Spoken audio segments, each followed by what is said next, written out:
اللہ کو تم اپنے دل میں مستحضر رکھو، اللہ تعالیٰ تمہیں بھی یاد رکھے گا۔ دوبارہ فرمایا احفظ اللہ تجدہ امامک تجاہک، اللہ کو یاد رکھو تو اپنے سامنے موجود پاؤ گے، جب چاہو دعا کرو تو احفظ اللہ تجدہ امامک یا تجاہک، اپنے سامنے موجود پاؤ گے۔ اذا سالت فاسأل اللہ، اب آ گیا وہ مرکزی بل، دیکھو جب مانگو اللہ سے مانگو، غیر اللہ کے سامنے ہاتھ دراز کرو ہی مت۔ ایک حدیث میں آتا یعنی حرام نہیں ہے، دنیاوی قواعد اصول قوانین کے تحت کسی سے مدد چاہنا، کوئی سوال کرنا حرام نہیں ہے، آپ سوال کریں، مدد لیں، اسی پر دنیا قائم ہے، ایک دوسرے کے ساتھ تعاون کے ساتھ۔ لیکن اونچا مقام کیا ہے؟ کسی سے سوال مت کرو سوائے اللہ، یہاں تک کہ جوتے باندھنے کا تسمہ تمہیں درکار ہے تو بھی کسی سے مت مانگو، اللہ سے مانگو۔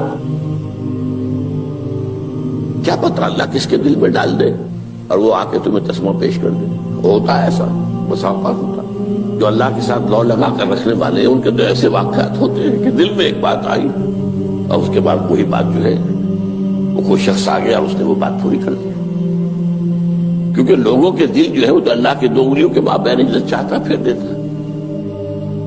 کیا پتہ اللہ کسی فرشتے کو انسانی شکل میں بھیج دے، آتا ہے فرشتہ، آتا ہے انسانی شکل میں، آتا ہے آپ کی تکلیف کو رفع کر دے، آپ کی ضرورت کو پورا کر دے، اسی سے بن، کسی اور سے بن۔ یہ ہے توحید کا لب لباب۔ یوں سمجھیے اسلام کی جڑ کیا ہے؟ ایمان۔ اسلام کا جو خارجی نظام عمل ہے، انفرادی اعمال ہو، اجتماعی ہو، ان سب کی روح رواں کیا ہے؟ ایمان۔ ٹھیک، ایک بات ہو گئی۔ ایمان کا خلاصہ لب لباب کیا ہے؟ ایمان باللہ۔ جیسے ایمان بالآخرہ بھی ہے، ایمان بالملائکہ ہے، ایمان بالانبیاء ہے، ایمان بالرسل ہے، ایمان بالکتب ہے، ایمان بالقلب ہے، لیکن اصل ایمان، اسی لیے ایمان مجمل میں آپ کو معلوم ہے کسی اور چیز کا ذکر نہیں۔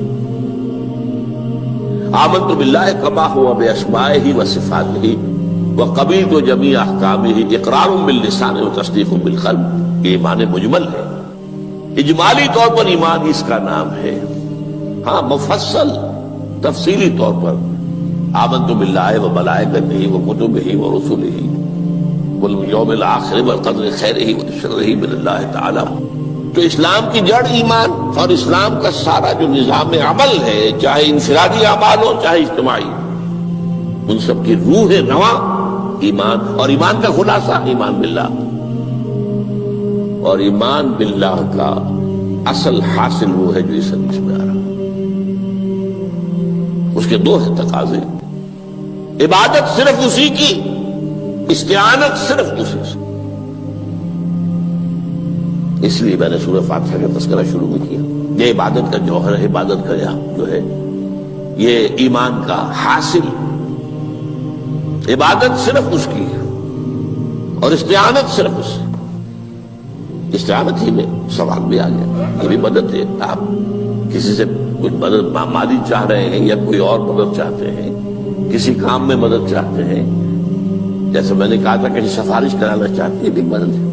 وَإِذَا اسْتَعَنْتَ فَاسْتَعِنْ بِاللَّهِ، اور جب مدد مانگو صرف اللہ سے مانگو۔ اور وہ سارے الفاظ یاد کر لیے، استدعاء، استعانت، استغاثہ، یہ جو غوث اعظم سے استغاثہ کیا جاتا ہے یہ تو شرک ہے۔ استغاثہ اللہ سے، دعائی اللہ کی، اس اعتبار سے استمداد، استعانت، استدعاء، استغاثہ، یہ سب اللہ سے، صرف اللہ سے۔ عبادت صرف اللہ، ایاک نعبد، اور استعانت صرف اللہ سے، مانگو صرف اللہ سے، جب مدد طلب کرو صرف اللہ سے۔ اور جان لو اگر تمام لوگ جمع ہو کر تمہیں کوئی فائدہ پہنچانا جائے نہیں پہنچا سکتے، الا بشیء قد کتب اللہ لک وان اجتمعوا علی ان یضروک بشیء لم یضروک الا بشیء قد کتب اللہ علیک۔ اور اگر سب مل کر چاہے تمہیں کوئی نقصان پہنچا دے نہیں پہنچا سکتے، مگر وہی کچھ جو اللہ نے تمہارے لیے لکھ دیا۔ اب بتائیے خوف کی جڑ کٹ جائے گی کہ نہیں؟ یہ جو ایمان جو ہے یہ خوف اور حزن دونوں سے نجات دلانے والی بات ہے۔ جو حقیقی مومن ہے وہ اللہ کا ولی ہے، حقیقی مومن وہ اللہ کا ولی ہے۔ اور الا ان اولیاء اللہ لا خوف علیہم ولا هم يحزنون، یہ اولیاء اللہ کو علیحدہ مخلوق نہیں ہے، کوئی ان کے سر پہ سینگ نہیں ہوتے، انسان ہی ہوتے ہیں، لیکن حقیقی معنی میں مومن ان اعتبارات سے جو آج ہم پڑھ رہے ہیں، ایمان اس درجے کا پہنچ گیا تو وہ اللہ کا ولی ہے۔ ان لوگوں کے لیے خوف کس بات کا ہوگا؟ کس سے خوف کروں؟ اس کے ہاتھ میں کچھ ہے ہی نہیں، اور اگر کچھ اللہ نے میرے لیے لکھ دیا وہ آ کر رہے گا، چاہے میں لاکھ گڑ گڑاؤں اور اس کے سامنے مجھے چھوڑ دے، اگر اللہ نے لکھا وہ آیا وہ تو آئے گا، تو کاہے کو اس کے سامنے گڑ گڑانا، کاہے کو جبرسائی کرنا اس کے سامنے؟ اور کسی کے ہاتھ میں کچھ ہے ہی نہیں، میرا خیر ہے ہی نہیں، کاہے کو خوشامد کروں اس کی؟ اور سنیے، رفعت الاقلام، دیکھو نوجوان، قلمیں اٹھا لی گئی ہیں، وجفت الصحف، اور جو رجسٹر ہیں صحیفے ان کی سیاہی خشک ہو چکی ہے۔ یہ ہے وہ اللہ کا علم، اس میں ہر شے لکھ دی گئی ہے، اس کی قلم اٹھا لیے گئے۔ جیسے آپ کو معلوم ہے امتحان ہوتا تھا، 3 گھنٹے ختم ہو گئے، اسٹاپ رائٹنگ، بس اب قلم رک جانا چاہیے۔ وہ قلم تو تقدیر کا کاتب جو ہے وہ قلم اس کا اب اٹھا لیا گیا، اور جو صحیفے جن پر کے لکھا گیا وہ خشک ہو گئے۔ یہ تو روایت ہے جو امام ترمذی نے جس کو روایت کیا، یہ متن ان کا ہے جو ہم نے پڑھا ابھی، اور ان کا قول یہ ہے کہ یہ حدیث حسن صحیح ہے، لیکن یہی روایت اور انہی راوی سے عبداللہ ابن عباس سے رضی اللہ تعالیٰ عنہما اور بھی محدثین نے کی ہے، تو اس میں سے ایک اور متن جو ہے وہ یہاں پر امام نووی نے دے دیا ہے۔ احفظ اللہ تجدہ امامک، یہ تو پہلا وہ ٹکڑا تھا، وقت تو جاہک تھا، یہاں امامک ہے، امام مطلب ایک ہی ہے، اپنے سامنے پاؤ گے۔ اللہ کی حفاظت کرو، اللہ کو دل میں، اللہ کی یاد کو محفوظ رکھو، گویا کہ اللہ کو مستحضر رکھو۔ ذکر اللہ کے معنی کیا ہے؟ استحضار اللہ فی القلب، یہ ذکر اللہ ہے۔ جنہیں ہم ذکر سمجھ بیٹھے ہیں وہ ذکر کے ذریعے ہے۔ اقیم الصلاۃ لذکری، نماز قائم کرو میری یاد کے لیے، نماز ذریعہ ہے یاد کا۔ یہ علیحدہ بات ہے کہ آپ نے 17 رکعتیں بھی پڑھ لی ہو عشاء کی اور یاد آپ کو آئی ہی نہیں کوئی، آپ تو ایک میکینیکل انداز میں جو ہے وہ اٹھک بیٹھک کر رہے ہیں اور آپ کی زبان سے کچھ بھی نکل رہا ہے، تو اس کا آپ کے شعور سے، دل کی گہرائی سے کوئی رابطہ ہے ہی نہیں، وہ ذکر تو نہیں ہوا۔ ہاں نماز فرض تھی وہ ادا ہو گئی، آپ کی فرض ادا ہو گئی۔ تو جنہیں ہم نے ذکر سمجھا وہ ذرائع ذکر ہے، اللہ اللہ سبحان اللہ زبان سے، یہ تاکہ اس کے نتیجے میں وہ ذکر حاصل ہو جائے۔ استحضار اللہ فی القلب، ذکر کے معنی ہے استحضار اللہ فی القلب۔ تعرف الی اللہ فی الرخاء، اور دیکھو کشادگی کے وقت میں تم اللہ کو یاد رکھو، اللہ کی طرف رجوع کیے رہو، بھول نہ جاؤ۔ وہ نہ ہو جو کبھی کہا تھا، بہادر شاہ ظفر کے اشعار میں سے بہت زور کا شعر ہے، ظفر آدمی اس کو نہ جانیے چاہے کتنا ہی ہو فام و زکا، جسے عیش میں یاد خدا نہ رہی، جسے تیش میں خوف خدا نہ رہا۔ وہ ہے کشادگی کی حالت میں، جبکہ تمہارے لیے کشادگی ہے، اللہ کی طرف رجوع کیے رکھو۔ یعرف کا فی الشدہ، تو اللہ اپنی توجہ تم پر رکھے گا شدت کے وقت میں، جب تمہیں کوئی تکلیف ہے اس تکلیف کو تم پر آسان کر دے گا۔ تکلیف تو آنی ہے، جو لکھی ہوئی ہے وہ تو آئے گی، لیکن یہ کہ اللہ تعالیٰ اس کی شدت کو، ایک ہی چیز ہے جس کو ایک انسان بہت شدت کے ساتھ محسوس کر رہا ہے، دوسرا آدمی اتنا نہیں محسوس کر رہا ہے، احساس کا معاملہ ہوگا نا۔ وہ تو اصل میں اگر انسان کی نرز کٹی ہوئی ہے تو احساس ہوگا ہی نہیں، سر سے نہیں ہوگا. تو اس اعتبار سے اللہ تعالیٰ تمہارے لیے وہ شدت کی کمی کر دے گا. وَاعْلَمْ أَنَّ مَا أَخْطَأَكَ لَمْ يَكُنْ لِيُصِيبَكَ، اور جان لو جو چیز تم سے چھوٹ گئی ہے، رہ گئی ہے، وہ ہرگز تمہیں ملنے والی نہیں تھی. اب آپ نے کسی ملازمت کے لیے درخواست دی ہے، درخواستیں مانگی گئی ہیں، اپنی سی محنت کر لی، نہیں ملی ملازمت. اب آپ بیٹھے ہوئے افسوس میں، رنج میں، غم میں، فلاں نے یہ کر دیا، فلاں نے یہ کر دیا، وہ فلاں جو ہے بڑی تکڑی سفارش لے آیا تھا، فلاں نے رشوت دے دی. چھوڑو میں اس کو، وہ تمہارے لیے نہیں تھی.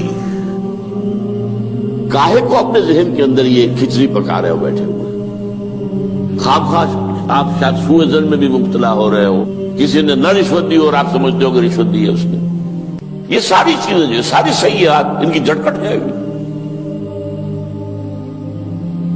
وَاعْلَمْ أَنَّ مَا أَخْطَأَكَ لَمْ يَكُنْ لِيُصِيبَكَ وَمَا أَصَابَكَ، اور جو چیز تم پر آ گئی، لَمْ يَكُنْ لِيُخْطِئَكَ، ہو ہی نہیں سکتا تھا کہ وہ تم پر نہ. یہ کر لیتا تو ہو جاتا، شاید یہ کر لیتا، میں نے ٹیکا پہلے لگوا دیا ہوتا تو یہ بات نہ ہوتی. بھائی وہ جو ہونا تھا وہ ہونا تھا. اب یہ وہ چیز ہے جس سے انسان میں کیفیت پیدا ہوتی، تسلیم و رضا. ہم بھی تسلیم کی خو ڈالیں گے. بے نیازی تیری عادت ہی صحیح، اے اللہ جو تو نے چاہا مجھے قبول ہے. اسی لیے میں نے آپ کو آیتیں سنائی سورہ تغابن کی، ما اصاب من مصیبت الا باذن اللہ، کوئی مصیبت نہیں آتی مگر اللہ کے اذن سے. وَمَن یؤمن باللہ یہد قلبہ، جو اللہ پر ایمان رکھتا ہو اللہ اس کے دل کو ہدایت دے دیتا ہے. ہدایت کس بات کی؟ تسلیم و رضا. سر دوستاں سلامت کے تو خنجر آزمائی، نہ شبد نصیب دشمن کے شبد ہلا کے تیغت. اے اللہ تیری طرف سے ہے، مجھے قبول ہے، اور بظاہر مجھے تکلیف ہو رہی ہے لیکن یقیناً اس میں میرا کوئی خیر ہے. بیدک الخیر، تیرے ہاتھ میں تو خیر ہی خیر ہے، جو بھی تیری طرف سے آئے. سر تسلیم خم ہے جو مزاج یاد میں. اور یہ مضمون جو ہے زیادہ بڑے پیمانے پر سورہ حدید میں آیا ہے. ما اصاب من مصیبت فی الارض ولا فی انفسکم الا فی کتاب من قبل ان نبرأہا، کوئی مصیبت نہیں آتی نہ تمہاری جانوں میں نہ زمین میں. زمین میں زلزلہ آ جانا، سیلاب آ جانا، کچھ اور زمین کا دھنس جانا، یا یہ ہے کہ تمہاری جانوں میں کوئی بخار ہو گیا، کوئی اور تکلیف ہو گئی، اچانک معلوم ہوا کہ انسان کو کینسر ہے اور کینسر بھی اب 3rd سٹیج کو پہنچ چکا ہے. لیکن جو بھی آیا ہے وہ اللہ کے علم کی کتاب میں پہلے سے لکھا ہوا ہے. فی کتاب من قبل ان نبرأہا، یہ کتاب میں درج ہے اس سے پہلے کہ ہم اسے ظاہر کریں. اس کا نتیجہ کیا نکلنا چاہیے؟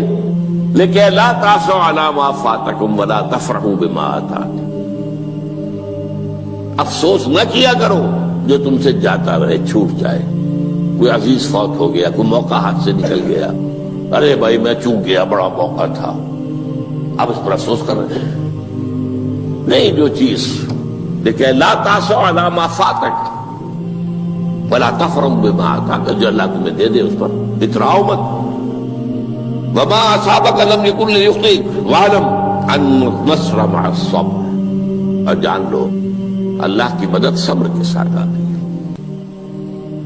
جو آئے اس کی طرف سے جھیلو. زبان پر کلمہ شکوہ اور شکایت نہ آئے، اللہ سے شکایت نہ آئے. تسلیم و رضا، جو تیری رضا ہے. تیری صحت ہمیں منظور ہے لیکن اس کو. مولانا محمد علی جوہر ایک مرتبہ جیل میں گئے، ایک بیٹی بیمار ہوئی، فوت ہو گئی. اس کے بعد دوسری مرتبہ پھر جیل میں گئے، دوسری بیٹی کو وہی بیماری ہوئی. جیل میں اطلاع ملی کہ بیٹی کو یہ بیماری ہو گئی ہے، تو خط لکھا اشعار کی شکل میں. کا آخری شعر یہ ہے، تیری صحت ہمیں منظور ہے لیکن اس کو نہیں منظور تو پھر ہم کو بھی منظور. ہم تو چاہتے ہیں میں بیٹی کے تجھے شفا ہو جائے، اسے منظور نہیں تو پھر ہمیں بتا. وَاعْلَمْ أَنَّ النَّصْرَ مَعَ الصَّبْرِ وَأَنَّ الْفَرَجَ مَعَ الْكَرْبِ. فرج، فراخی، کھل جانا کسی چیز کا، یہ ہے کرب کے ساتھ، تکلیف کے ساتھ. تکلیف ہوتی ہے ساتھ. اللہ نے قانون بنایا ہے دنیا کا. اب آپ اندازہ کیجئے بچے کی ولادت میں ماں کو کتنی تکلیف اٹھانی پڑتی ہے. آج کل تو فیشن ہو گیا ہے، سیدھے سیدھے جاؤ، آپریشن کراؤ، تکلیف سے بچ جاؤ. لیکن یہ ہے کہ یہ بھی آپ کے علم میں ہوگا، وہ ساری تکلیف جیسے ہی بچے کو لا کر ماں کے برابر لٹایا ہے، ساری تکلیف ختم. پھر جو راحت اسے میسر آتی ہے. ان الفرج مع الکرب وان مع العسر یسرا. اسی لیے میں نے وہ آیتیں بھی پڑھی تھی، ان مع العسر یسرا، ان مع العسر یسرا. اس دنیا میں یہ اللہ نے نظام بنایا ہے، سختیاں جھیلنی ہی ہوں گی. لقد خلقنا الانسان فی کبد. ہم نے انسان کو پیدا کیا مشقت کے اندر، مشقت تو کرنی پڑے گی. کسی کی جسمانی مشقت زیادہ، کسی کی ذہنی مشقت زیادہ، مشقت سے چارہ کسی کو نہیں. تو یہ ہے ان مع العسر یسرا ان مع العسر یسرا. بارک اللہ لی ولکم فی القرآن العظیم ونفعنی وإیاکم بالآیات والذکر الحکیم. زبانی کلمہ ہر کوئی پڑھدا